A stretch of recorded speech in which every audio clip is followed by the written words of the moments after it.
దేవుని నామమునకు మహిమ కలుగును గాక. ప్రభునందు ప్రియులరా, మన ప్రభువు రక్షకుడునైన క్రీస్తు యేసు పరిశుద్ధ నామములో మీ అందరికీ శుభములు. 11వ తేదీ మే మాసము 2026 సంవత్సరం. ఈరోజు ఇంకొక అద్భుతమైన వాక్యము మనం నేర్చుకుంటున్నాం. చూడక నమ్మిన వారు ధన్యులు. చూడక నమ్మిన వారు ధన్యులు. యోహాను సువార్త 20వ అధ్యాయము 29వ వచనం. పూర్తి వచనము ఈ విధంగా ఉంది. యేసు, నీవు నన్ను చూచి నమ్మితివి, చూడక నమ్మిన వారు ధన్యులని అతనితో చెప్పారు. ఎవరు చెప్తున్నారు? యేసు ప్రభు వారు చెప్తున్నారు. కానీ ఎవరితో? తోమాతో. మనందరికీ తెలిసిన వాక్యం ఇది. ఏమని చెప్తున్నాడు? నీవు నన్ను చూచి నమ్మితివి, కానీ చూడకుండా నమ్మిన వారు ధన్యులు. ఇక్కడ యేసుక్రీస్తు ప్రభు వారు ఏ భావం చెప్పడానికి ప్రయత్నిస్తున్నారంటే, నీవు నన్ను నమ్మడము అంటే నేను తిరిగి వచ్చాను కనుక, కానీ నువ్వు నా మాటను నమ్మి ఉంటే, కనీసం నా మాటను నమ్మకపోయినా నీ కూడా ఉన్న వీళ్ళందరూ చెప్పారే, అది కూడా నువ్వు నన్ను నమ్మలేదు, కనీసం ఇప్పుడు నేను వచ్చాను, ఇప్పుడు నమ్ముతున్నావు అని చెప్పి ఇక్కడ భావం. కానీ ఒకసారి మనము ఇంగ్లీష్లో చూసుకుని లోతైన వాక్యానికి వెళ్తే, new living translation, John chapter 20 verses 29.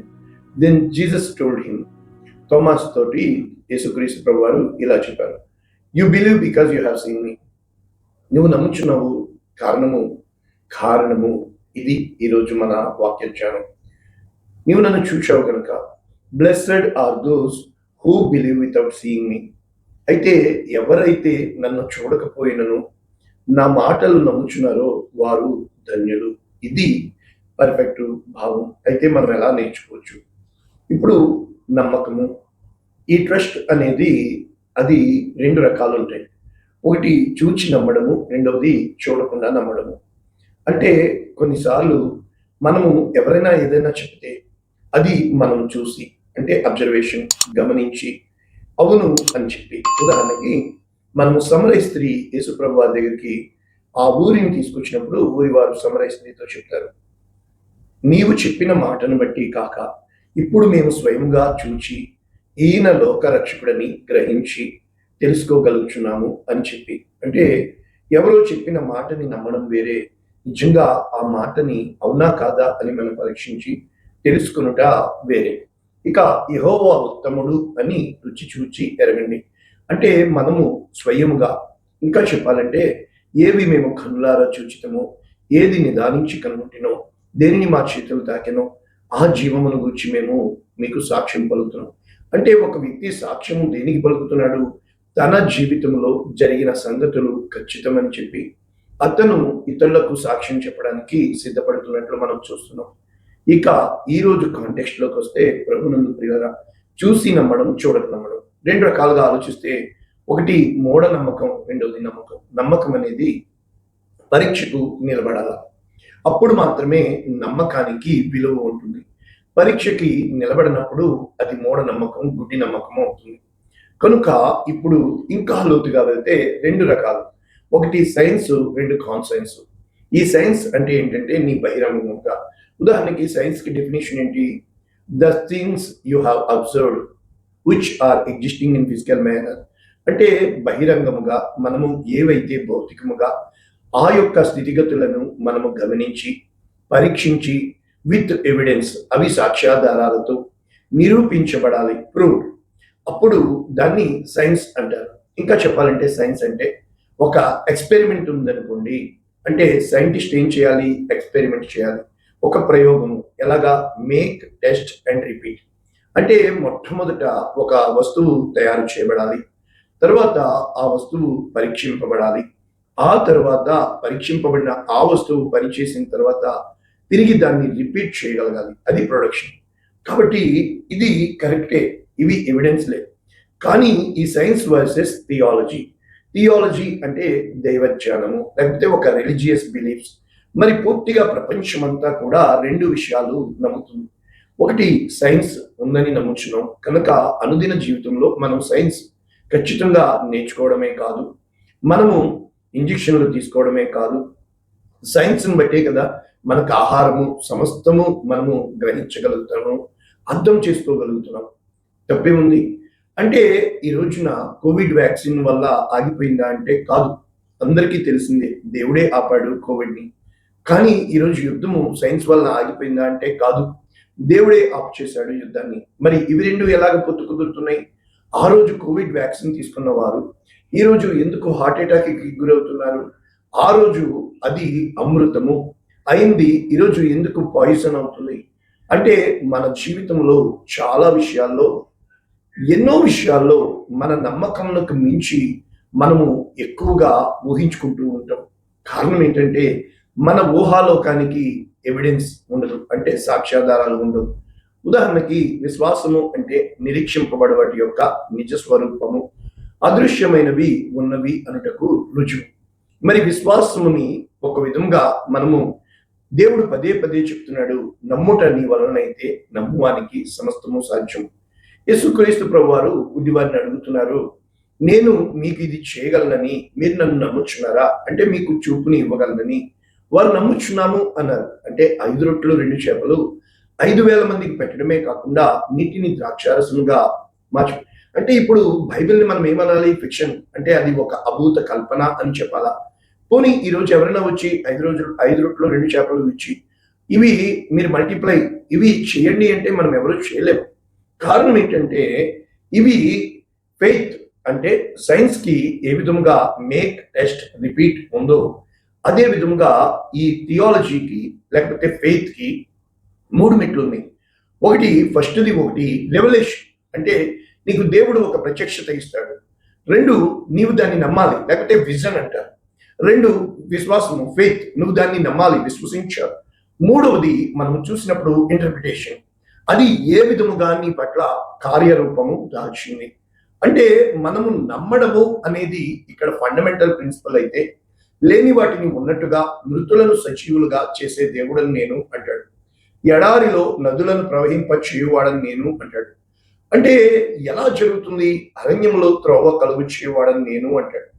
ఈ రోజున నేను ధైర్యంగా మీకు పదే పదే విత్ మై లైఫ్ ఎక్స్పీరియన్సెస్ నా జీవితంలో జరిగిన సాక్ష్యములు అనుభవములుగా మీకు నేర్పించడానికి గల కారణం ఏంటంటే నేను ఏది రుచి చూశానో నేను ఏ వాక్యాలు నా జీవితంలో సాక్ష్యాలుగా అవుతాయా అని చెప్పినప్పుడు ముఖ్యంగా మోసపోకుడి దేవుడు ఎక్కిరింపబడ్డు మనిషి ఏది విత్తునో అదే పంట కోయను.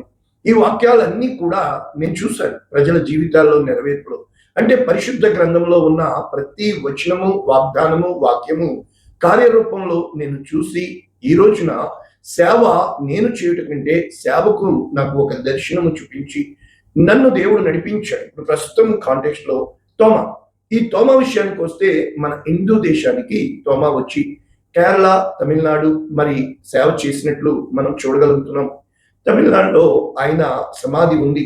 ఆయన్ని త్రిశూలం పెట్టి కొట్టి చంపేసినట్లు కూడా మనం చూడగలుగుతున్నాం. ఇండియా గవర్నమెంట్ మరి యేసుక్రీస్తు ప్రభుల వారి శిష్యుడైన తోమా అని స్టాంప్ రిలీజ్ చేసినట్లు కూడా మనం చూడగలుగుతున్నాం. అక్కడ తోమా గారు కట్టిన ఆ మందిరాలు కేరళలో ఈరోజు కూడా ఉన్నట్లు మనం చూస్తున్నాం. ఇవి చారిత్రాత్మక ఆధారాలు. అయితే ఒక్కసారి ఇక్కడ ఈ తోమా మనం చూసినప్పుడు కొన్ని వచనాలు మనం చూసినప్పుడు యోహాను సువార్త 14వ అధ్యాయం 5వ వచనంలో తోమా అడుగుతున్నాడు, ప్రభా ఎక్కడికి వెళుచున్నావు అంటే నేను వెళుచున్నాను మీకంటే ముందు మీ కొరకు స్థలం సిద్ధపరచడానికి అని ప్రభువుల వారు చెప్పినప్పుడు ఆ మార్గము ఎలాగూ తెలియదు అన్నప్పుడు యేసు ప్రభు వారు చెప్తున్నారు, నేనే మార్గము నేనే సత్యము నేనే జీవము నా ద్వారా తప్ప ఎవడు తండ్రి. అప్పుడు యేసుక్రీస్తు ప్రభు నన్ను ఎరిగి ఉంటే తండ్రిని ఎరిగినట్టే, నన్ను చూచి ఉన్నారు కనుక మీరు తండ్రిని చూచినట్లు అని చెప్తున్నప్పుడు ఫిలిప్పు అంటాడు, ప్రభువా అయితే మాకు తండ్రిని చూపించు అంతే చాలు అని.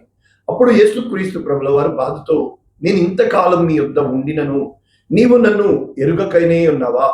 నన్ను చూచిన వాడు తండ్రిని మాకు కనపరచమని నువ్వు ఎలా చెప్పుచున్నావు? తండ్రి నాయందు నేను తండ్రి యందు ఉన్నామని నీవు నమ్ముటలేదా? కనీసం నేను మీతో చెప్పుచున్న మాటను బట్టి కాక నేను మీకు ఇన్ని సాదృశ్యాలుగా సాక్ష్యాలుగా రుజువులతో నేను తండ్రి కార్యాలు మీకు చూపిస్తున్నాను కదా అని యేసు క్రీస్తు ప్రభుల వారు వారి నమ్మకము కోసము అంతెందుకు ఆ అంజూరపు పండ్ల కాలము కాదు కానీ అక్కడికి ఆకలికి వెళ్ళినప్పుడు అక్కడ ఆకులే ఉన్నప్పుడు యేసు ప్రభువారు నీవు ఇక ఎన్నటికీ ఫలింపకుందువు గాక అన్నప్పుడు వారు తిరిగి సాయంత్రం వచ్చేటప్పటికి అది ఎండిపోయి ఉన్నట్లు వారు చూస్తున్నారు. ఇది కేవలం మీ నమ్మకం కోసమే అని ఎన్నో విషయాలు యేసు క్రీస్తు ప్రభుల వారు శిష్యుల నమ్మిక కోసము చేస్తూ ఆఖరికి లాజరు చనిపోయిన తర్వాత కూడా నేను మీ నిమిత్తము అక్కడ లేను, అయితే లాజరు చనిపోయి ఉన్నాడు, పదండి మనము అతన్ని బ్రతికించుదాం, అతన్ని లేపుదాము అని చెప్పినప్పుడు ప్రభా నీవు యెరూషలేముకు వెళ్తే వాళ్ళు రాళ్ళేసి కొడుతున్నారే అన్నప్పుడు నేను వెళ్ళి తీరాలి అని చెప్పినప్పుడు అప్పుడు దిదుమ అనబడిన తోమ మనం యోహాను సువార్త 11:16 చూసినప్పుడు ఆయనతో కూడా చనిపోవుటకు మనమును వెలుదుము రండి అని చెప్పాడు తోమ. అంత మాత్రమే కాదు, యేసు ప్రభు వారు చనిపోయిన తర్వాత తోమ కూడా మన మత్తయి మన పేతురు గారితో పాటు చేపలు పట్టడానికి వెళ్ళినట్లు మనం చూడగలుగుతున్నాం. కనుక ఇప్పుడు ముఖ్యమైన వచనం మనం నేర్చుకోబద్దులమై ఉన్నాము. కీర్తన 118:8 పరిశుద్ధ గ్రంథంలో అతి ప్రాముఖ్యమైన 1188 అంటారు. అంటే మనుష్యులను నమ్ముట కంటే యెహోవాను ఆశ్రయించుట మేలు, రాజులను నమ్ముకుంటే యెహోవాను నమ్ముట. అంటే నీ నమ్మకాన్ని బట్టే నీ ప్రవర్తన ఆధారపడి ఉంటుంది. అయితే నీ నమ్మకము దేని మీద ఆధారపడి ఉంటుంది? నీకు ఇవ్వబడిన ఇన్ఫర్మేషన్. అంటే ఇన్ఫర్మేషన్ అని దేనికి చెప్పగలుగుతున్నాము? ఈ సైన్స్ అంటే ఏంటంటే సెన్సెస్ మీద ఆధారపడి ఉన్నది. అంటే ఏదైతే చూస్తుందో, ఏదైతే కనిగొంటుందో, ఏదైతే ఎవిడెన్సెస్ సాక్ష్యాలు దొరుకుతున్నాయో ప్లస్ అవి ప్రూవ్ చేయాలి, అంటే రుజువులు చూపించాలి, ఇది ఖచ్చితము అని చెప్పి దానికి ఒక ఫార్ములా ఉంటుంది. దాన్ని బేస్ చేసుకొని వాళ్ళు ఈ సైన్స్ ని బిల్డప్ చేయాలి. అంటే ఎప్పుడైతే మన జీవితాల్లో ఈ సైన్స్ అనేది మన అనుదిన జీవితంలో ఇప్పుడు మనం వాడుతున్న కరెంట్ కావచ్చు, ఇప్పుడు మీరు చూస్తున్న ఈ టెలిఫోన్ కావచ్చు, ఈ మొబైల్ ఫోను, ఈ 5G లేకపోతే 6G రావచ్చు, ఆర్టిఫిషియల్ ఇంటెలిజెన్స్ కంప్యూటర్స్ కావచ్చు, ఇవన్నీ కూడా టెక్నాలజీ. మరి ఇంత టెక్నాలజీ టెక్నిక్ అంటే కిటుకు చిట్కా ఇంత టెక్నాలజీలో ఉన్న ఈ రోజుల్లో కూడా మరి మనం ఎందుకు దండం పెట్టుకుంటున్నట్లు, ఎందుకు దేవుడు ఉన్నాడు అని ఎలా రుజువు చేయగలుగుతాము? ఎస్, ఈ పార్ట్ నేను డీల్ చేస్తే ఇవి ఇవి లైఫ్ అప్లికేషన్స్ అని చూసినప్పుడు మనము లైఫ్ అప్లికేషన్ లో 2 రకాలు ఉంటాయి. ఒకటి డైలీ లివింగ్, రెండవది నీ యొక్క లైఫ్ కి ఎసెన్స్ ఆఫ్ ద లైఫ్, అంటే మూల కారణము. అర్థం చేసుకుంటే ప్రతి ఒక్క వస్తువు దాని ఉద్దేశమును బట్టి, పర్పస్, దాని పనితనాన్ని బట్టి తయారు చేయబడుతూ ఉంటుంది. అదే విధంగా దేవుడు నిన్ను తన పద్ధతిలో ప్రణాళిక చొప్పున ఒక గొప్ప కార్యము కోసము దేవుడు నన్ను కలుగు చేశాడు.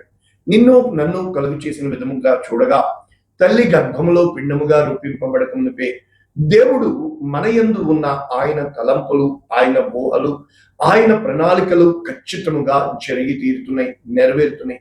కనుక ప్రతిసారి ఈ సైన్స్, అదే విధంగా ఈ కాన్సెప్ట్స్ నీ అంతరంగము వచ్చారు కదా, ఇప్పుడు నీ అంతరంగంలో ఇమోషన్స్ ఉంటాయి. అది సైన్స్ కెన్ డూ నథింగ్. అంటే మనిషి నిజంగా నీ ఎక్స్రే చూపించి నీకు రోగం వచ్చిందన్నా, లేకపోతే నీ బ్రెయిన్ టెస్ట్ చేసి సిటీ స్కాన్ తీసి ఇది వచ్చిందన్నా అది నీ చావుని తెలియపరుస్తుందేమో, లేకపోతే నీ ఆరోగ్యాన్ని తెలియపరుస్తుందేమో, లేకపోతే నీ స్థితిగతులను తెలియపరుస్తుందేమో. కానీ నీ అంతరంగంలో నిజంగా నీవు కోరుకుంటున్న వాంఛ, నిజంగా నీవు ఆశిస్తున్న ప్రేమ, నిజంగా నీ బ్రతుకుకి అర్థము ఏ రోజున ఈ సైన్స్ చెప్పదు. కారణం ఏంటంటే ఈ లైఫ్ అప్లికేషన్ లో నీవు వాడుకోవటానికి ఉపయోగపడేది సైన్స్, అయితే నీవు వేడుకోవడానికి ఉపయోగపడేది కాన్సెన్స్, నీ అంతరంగము. వాడుకున్నది ఇది కాకపోతే ఇంకో కంపెనీ కొనుక్కుంటాము, ఇది కాకపోతే ఇంకొక వస్తువు దొరుకుతుంది, లేకపోతే ఇంకొకటి. కానీ నీ జీవితం విలువైంది, నీ నమ్మకం విలువైంది. నీవు నమ్మిన ఎడల దేవుని మహిమను చూస్తావు. నీ అంతరంగంలో ఉన్న యుద్ధరంగం నీకు మాత్రమే తెలుస్తుంది. ఇక్కడ తోమా కోసం వచ్చినప్పుడు నా ప్రభువా, నా దేవా నన్ను క్షమించు. ఎందుకు అంటే తను నిజంగా పరీక్షకి యేసు ప్రభుని పెట్టాడా, లేకపోతే తోటి వారిని హేళన చేయడానికి పెట్టాడంటే మనకు తెలియదు. కానీ మనకు తెలిసింది ఒకటే, డౌటింగ్ తోమా అంటారు. అంటే అనుమానము అని. నిజంగా అనుమానమా? అవును, అనుమానం వచ్చినప్పుడు తోమా నమ్మాడు, ఇంకెప్పుడు అనుమానించలేదు. కానీ మన సమస్య ఏంటంటే ఒక్క అనుమానం పోతే ఇంకొక అనుమానం, ఆ తర్వాత ఇంకొకటి, ఇలాగా అనుమానము. అంటే మానం, నీ గుణము ఎప్పుడూ కూడా స్థిరముగా ఉండదు. అది పొరలాడుతూ ఉంటుంది, అది రిపీట్ అవుతూ ఉంటుంది, సైకిల్స్ అవుతూ ఉంటాయి. ఏ రోజున మన జీవితంలో మన స్థితిగతులను బట్టి కాక దేవుడు తన ప్రణాళికలో మన తల వెంట్రుకలు సైతము లెక్కించిన దేవుడు, మన వేలిముద్రలు తయారు చేసిన దేవుడు. ఇప్పుడు ఐరిస్ కంటిని స్కాన్ చేస్తున్నారు కదా, నిన్ను దేవుడు తన రూపంలో తన పోలికలో తయారు చేసుకున్నాడే. ఆయన్ని నమ్మడానికి ఈ సైన్స్ ఎంతగానో అడ్డొస్తుంది. అదేంటండి, సైన్స్ వాడుకునేది కానీ నువ్వు వేడుకునేది. నీ జీవితము, నీ పరిస్థితులను, నీ అలవాట్లను, నీ యొక్క సమస్తమును చక్కబెట్టగలవాడు నా దేవుడు. ఆయన యందు నీవు నమ్మిక ఉంచి, విశ్వాసం ఉంచి, ఎప్పుడైతే నువ్వు దేవుని నమ్ముతావో ఆయన నీకు కార్యాలు చేస్తాడు. కానీ మనం ఏం చెప్తామంటే, కార్యము చెయ్యి, నేను నమ్ముతాను. అది ఎన్నడూ కూడదు. నీవు నమ్ము, నీవు అడుగు వాటికంటే, ఊహించు వాటికంటే ఇంతకంటే గొప్ప కార్యాలు చూస్తావు అని ఈ రోజున నేను నా జీవితంలో రుచి చూసి, ఎడారులను నదులుగా మార్చాడు, నదులను రహదారులుగా మార్చాడు, శత్రువులను మిత్రులుగా మార్చాడు. అంతా కూడా దేవునికి లోబడి. మళ్ళా చెప్తున్నాను, 3 మెట్లు.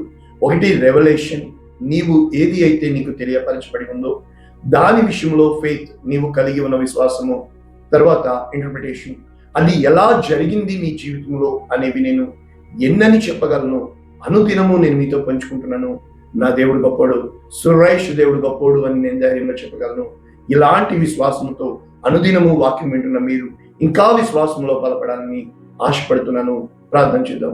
పరిశుద్ధుడా, ప్రేమ కలిగిన తండ్రి, విత్తబడిన ఈ వాక్యము అనేక మందికి ఆశీర్వాదంగా, అనేక మందికి దీవెనకరంగా, లక్షల మందికి రక్షణ కారణంగా చేయమని యేసునామమున దీవించి, నీ కృపా సమృద్ధికి వాక్యమైన ఒక్కొక్కరిని పేరు పేరు పేరు చొప్పున దీవించి ఆశీర్వదించి మీ నమ్మకమైన చేతులకు వీరిని అప్పగిస్తున్నాను తండ్రి. ఆమేన్. God bless you all. దేవుడు మిమ్మల్ని దీవించుగాక. ఆమేన్.